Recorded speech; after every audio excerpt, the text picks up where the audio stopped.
Okay, the deck's up there. So what I want to talk about today is investing during uncertain times, the times that we are in today. So I just wanted to talk about that. But before that, let me give you a little bit about myself. My name is Pratik Kodial. I run a hedge fund. I started the hedge fund in August 2022. I did a corporate job before that. I was leading pricing, marketing, etc. at JCPenney, at Best Buy, etc. I've been in the tech world as well as the business world for quite some time. I always had a passion for investing, so I thought I'll make this my full-time job. So moved my passion to a job at this point in time. Let me start with a little bit of a story, which is what Charlie Munger talked to Howard Marks. So again, for those who are not aware, Charlie Munger is the vice chairman of Berkshire Hathaway. He's a 99-year-old person, in my opinion, my best teacher. And what he talked to Howard Marks, who was actually writing a book, The Most Important Things, he wrote that book in 2012. He said, investing is not supposed to be easy. Anyone who finds it easy is stupid. Okay, and so Charlie Munger is very famous for putting a lot of wisdom into short words. Okay, he's called the best 30-second mind in the world. So moving to the next slide, there was a lot of wisdom packed in this single sentence. And I'll just state a few things that Howard Marks included this in his 2015 memo as why it's a double-edged sword. There's always a dichotomy in investing. So I'll read a few as I said. If you invest, you'll lose money when the markets decline. If you don't invest, you will not make money when the market rises. So there's always this dichotomy of what do we do with investing. Market timing will add great value if you time it right. Buy and hold will yield great results if you can't time it right. Similarly, aggressiveness will help when the market rises but hurts when it fails. Defensiveness will help when the markets fall but hurt when it rises. So there's always this aspect that each investor has to consider. In some ways, we're all investors. So moving to the next slide. Now let's talk about what Warren Buffett did in 2007.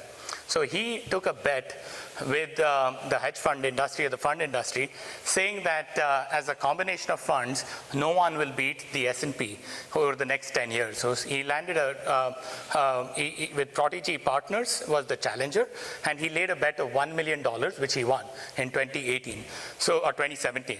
So basically in the box on the right side that you see that the S&P gave about 125% returns at an annualized of 8.5. None of the hedge funds actually came close to it. So what this slide basically tells is that the institutions are not working that great to give great returns to the investor, generally speaking. There are obviously these individual, some do well, but as a combination of funds, they did not do well. So then what about the individual investor? Do they beat the market? So we go to the next slide. Now, this is a study done by JP Morgan, and so this is over 20 years between 2002 to 2021. Look at where the S&P is at 9.5%. That's the green bar. Sorry, it may not be very legible from far away. And then you've got the average investor. The average investor does about 3.6%. There are several studies that have been conducted where even within the same mutual fund, an average investor performs about 600 basis points lesser in spite of being invested in the same mutual fund, because they keep coming in and going out because they feel that they can time the market, and it's near impossible, and I don't know of anyone who can do it. Fidelity did another study between 2003 and 2013, so over 10 years. The best investors were the investors who were dead because they did not transact. Everyone else transacted and unfortunately got the timing wrong. And we'll see this all the time, right, where investors kind of try to time the market and unfortunately hit the bottom or buy at the tops. 2021 was a great example. 2022 was a great example. Moving to the next slide. So here we've talked about individual investor has an issue, the institutions have an issue as well, but there's still a lot to gain, the power of the market. So just to give you a sense here in terms of the long-term power of the market, the S&P, if you had invested 100,000 for 30 years back till the end of last month, you would have been at $2.4 million if you had invested in S&P at an average return of 9.92. US small caps would have given 8.76, and so on and so forth, right? And if you had inflation adjusted, you'd be at 2.68%. So either at 2.4 million right down to 243,000. So what you invest makes a huge difference to the final outcome. And so it's still really, really important. The markets are very powerful, and they can return great value to you over time. So moving to the next slide. Thank you. How can you get that value? And I think Jairaman talked about it a little bit earlier, which I thought was great, is the aspect of staying invested, right? I mean, our inability to time the market, we should stay away from it. This is just an example, just to show that you know the two lines.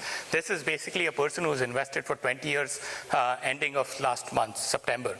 And in one case, the investor got out at the bottom of 2008 crisis and held for 1 year and put that money back, right? So again, the investor got all the money out at the bottom of 2008, held for 1 year and put the money back. See the difference that comes in, right? So in spite of that 50% loss that occurred in 2008, 2009 time frame, if the person had just stayed invested, they would be at 639K versus 371K.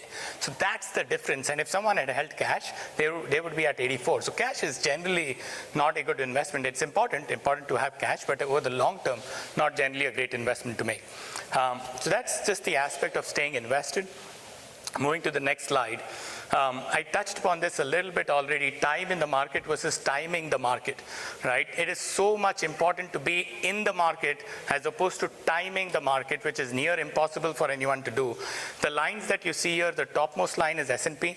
The lines there is if you miss the best 10 days, if you miss the next best 20 days, if you miss the best 30 days, what occurs? So it gives you a sense that if you miss the best 10 days over a 20-year period, you would be at 4.6% versus a 7%. That's a 300 basis points, which is massive over 20 years, right? So again, the intent here for me to communicate is primarily stay in the market, stay invested, don't try to time the market.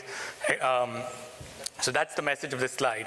And missing the best 50 days, by the way, you would be at negative returns. Moving to the next one. This is just a compounding one. The human mind doesn't do compound interest very well, right? I mean, we need calculators to do it.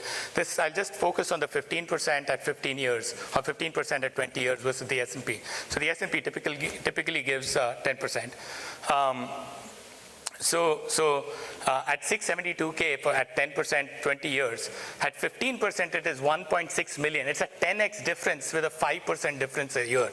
So investors like the 30, 40, 50% returns. It doesn't happen. Going for compounded 10, 15% usually does the magic for you guys. This should be it. I think one more slide maybe. Can you? Yeah, I think the big question you guys need to ask yourself before investing directly or through a fund or otherwise is what advantage do you have as an individual? Do you have an informational advantage, which is you have more information than anyone else? If your source of information is CNBC, you're not going to go too far. Do you have an analytical edge? Which is basically you can look at businesses differently than what others look at. Possible, especially in this room, as you guys are running businesses, but if you don't have that edge, don't play that game that you don't have an edge in. The third and the most important edge actually is the behavioral edge. This is where each one of you need to focus on how do you invest. What happened in 2022? What happened in 2008? Not what you think has happened to you, what you actually did. Look at your statements. What actions did you take, right? Did you sell at the bottom? Things of that nature. And if you don't have these edges, it's a tough one. You probably want to go mutual funds, S&P index, or invest with some manager if you would like to do that. Stay away from losing money. And the last one here is time horizon, which is that you need to have a long-term horizon for yourself. That's your best bet over time. So that's pretty much it. The last slide was just about the fund. I'll just take 10 seconds. This is my fund. This is how I'm performing. If you guys have any questions and want to chat with me, happy to do that. So thanks a lot.